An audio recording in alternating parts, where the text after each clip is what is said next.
Assalamualaikum warahmatullahi wabarakatuh. Kami dari kelompok 2 ingin mempresentasikan materi tentang ergonomi dalam mengangkat beban dan bekerja di depan laptop.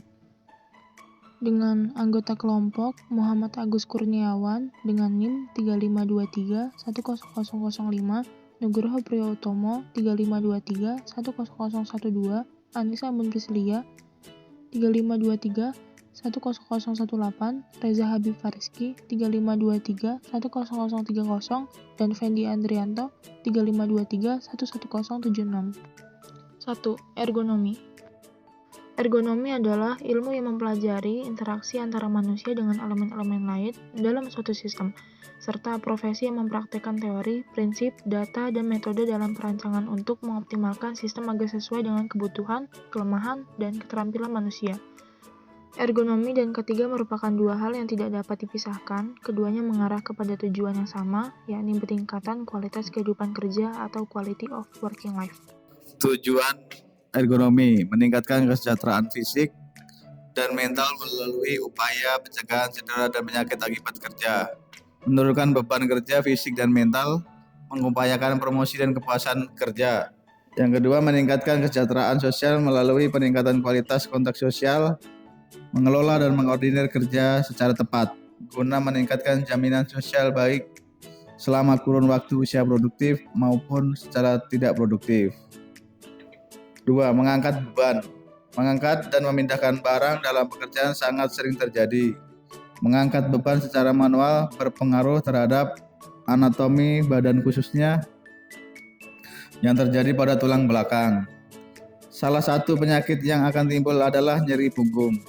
Faktor yang mempengaruhi terhadap timbulnya nyeri punggung adalah arah beban yang akan diangkat dan frekuensi aktivitas pemindah angkat beban banyak dijumpai pada industri berat seperti pertambangan, konstruksi atau bangunan, dan lain-lain. Teknik mengangkat beban. Kaki memisah dengan satu kaki sedikit ke depan dari kaki yang lain. Ini memberikan penyangga yang lebar agar lebih stabil, bertenaga, dan juga lebih kuat. Tekuk lutut Anda dan berjongkok jaga punggung dan kepala agar tetap lurus selama mengangkat. Posisi ini memberikan kekuatan yang lebih untuk otot-otot tungkai yang lebih luas dan menjaga keseimbangan punggung Anda.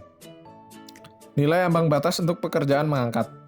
Menurut National Institute for Occupational Safety and Health di Amerika Serikat, menyatakan bahwa berat beban maksimum yang dapat diangkat oleh pekerja adalah 27 kg, baik pria maupun wanita. Kemudian, berdasarkan Peraturan Menteri Ketenagakerjaan Nomor 5 Tahun 2018, nilai ambang batas untuk pekerjaan mengangkat ditentukan berdasarkan zona vertikal atau jarak titik awal pengangkutan dari lantai, dan zona horizontal atau jarak horizontal diukur dari garis vertikal yang melalui titik tengah jarak antar mata kaki ke titik berat badan. Zona vertikal dibagi menjadi 4, yaitu 1. Antara bawah bahu ke atas bahu atau tinggi bahu plus 30 cm. Kemudian kedua, zona antar tinggi genggam ke bawah bahu, yaitu tinggi bahu dikurangi 8 cm. Ketiga, zona antara tengah betis ke tinggi genggam atau knuckle height. Keempat, zona antara lantai ke tengah betis, yaitu setengah tinggi antara mata kaki dan lutut. Kemudian, zona horizontal dibagi menjadi 3 bagian, yaitu dekat 30 cm dari bidang tengah vertikal atau sagittal plane. Yang kedua, sedang atau intermediate, yaitu lebih dari 30-60 cm dari bidang tengah vertikal atau sagittal plane. Kemudian yang ketiga, extended, yaitu lebih dari 60-80 cm dari bidang tengah vertikal atau sagittal plane.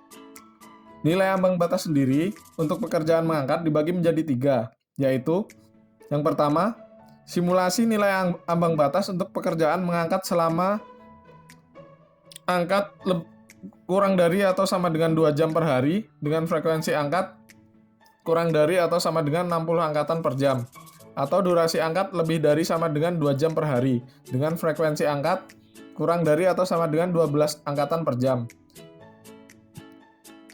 Untuk simulasi nilai ambang batas dengan variasi berat beban dapat kita lihat dari gambar berikut ini berdasarkan masing-masing zona.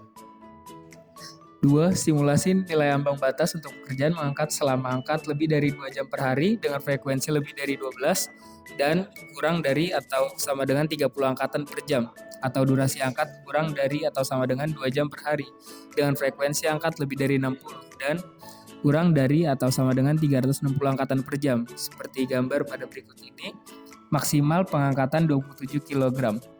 Yang ketiga, itu simulasi nilai ambang batas untuk pekerjaan mengangkat selama angkat lebih dari 2 jam per hari dengan frekuensi angkat lebih dari 30 dan kurang dari atau sama dengan 360 angkatan per jam. Seperti gambar pada berikut ini, maksimal pengangkatan 14 kg.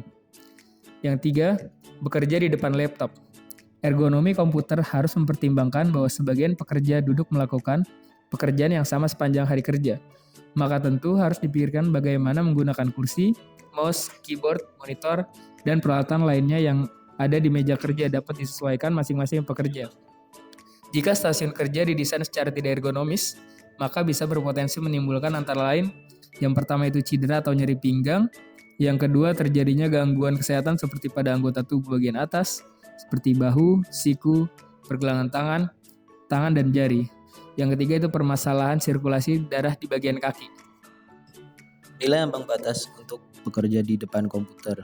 Tidak ada nilai ambang batas khusus untuk bekerja di depan komputer, tetapi ada beberapa hal yang perlu diperhatikan untuk menjaga kesehatan mata dan tubuh, yaitu 1. Jarak mata ke layar, 2. Pencahayaan, 3. Istirahat, 4. Berkedip, 5. Teknik 20-20-20, 6. Tes mata, dan 7. Posisi duduk. Ergonomi bekerja di depan laptop. 1. Kursi. Kursi merupakan komponen paling penting dalam ergonomi bekerja di depan komputer. Beberapa hal prinsip untuk kursi ergonomi adalah 5 roda pada kaki agar kursi stabil dan mudah digerakkan. Posisi kursi dapat dinaikkan dan diturunkan. Pelindung punggung melindungi punggung bagian atas dan bawah yang dapat diatur posisi. Pelindung lengan dapat dinaikkan dan diturunkan. 2. Keyboard dan mouse. Posisi keyboard usahakan lurus dengan lengan agar terasa nyaman saat bekerja. Penggunaan rak untuk keyboard yang bisa diatur dianjurkan agar posisi keyboard menyesuaikan dengan tangan kita. Saat mengetik, tangan geser ke kiri atau ke kanan sehingga posisi jari tetap lurus. Jangan paksa jari-jari meraih tombol huruf yang jauh sehingga posisi tangan kita tidak lurus. Letakkan mouse sedekat mungkin dengan keyboard. Untuk menggerakkan mouse, pastikan posisi tangan tetap lurus dengan pergelangan tangan saat menggerakkan mouse. 3. Monitor. Letakkan monitor dan keyboard tepat di depan pekerja. Tinggi monitor diatur sedikit di bawah mata kita. Monitor terlalu pendek, tinggi, atau rendah akan menyebabkan nyeri pada leher dan pundak. Jarak antar monitor dengan pekerja sepanjang tangan kita 45-50 cm. Posisi monitor yang terlalu dekat dapat menyebabkan mata cepat lelah. Sudut monitor mengarah ke mata untuk menghindari sinar lampu yang silau. Apabila menggunakan kacamata baca, turunkan monitor lebih rendah. Saat menyalin dokumen, letakkan sedekat dokumen dengan tersebut. Didekatkan monitor untuk mengurangi nyeri leher karena terlalu banyak menoleh. Berikut ini kami tampilkan ilustrasi Permenaker nomor 5 tahun 2018 berbagai sumber daring. Contoh posisi di depan monitor. Terima kasih.